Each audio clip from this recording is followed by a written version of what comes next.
In ginocchio le scuole paritarie del Veneto, a cui fanno riferimento ben 90.000 alunni della regione. Per finanziarle a maggio sono stati stanziati dalla Regione Veneto 21 milioni di euro, ma non sono stati ripartiti e quindi neppure erogati. Un problema non da poco, visto che le scuole materne paritarie sono in Veneto il 65% del totale.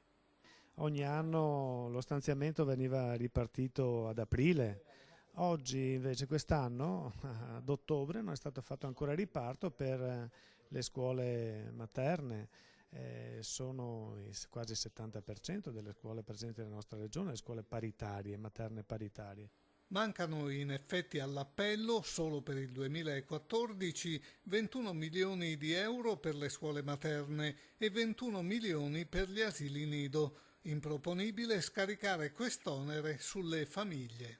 Teniamo presente che senza il finanziamento dovrebbero farsi carico delle ulteriori cifre, degli importanti importi, le famiglie che già finanziano le scuole paritarie per il 65%, 60-65%.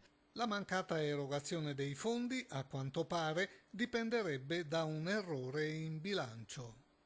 Qual è stato l'errore che ha compiuto Zaia? Quello di aver imputato questi soldi in un capitolo di spesa che è legato al fondo sanitario e quindi non è erogabile per le scuole materne che hanno tutta un'altra tipologia di spesa. Ma le scuole paritarie, che svolgono a tutti gli effetti un servizio pubblico, devono fare i conti anche con una pendenza che riguarda il 2013. Nel 2013 la Regione deve ancora liquidare, sia per gli asili nido che per le scuole materne, almeno il 25% dei contributi. Anche questo chiaramente vuol dire ritardi che vanno ad incidere sul pagamento degli stipendi, sull'erogazione dei servizi da parte di queste scuole.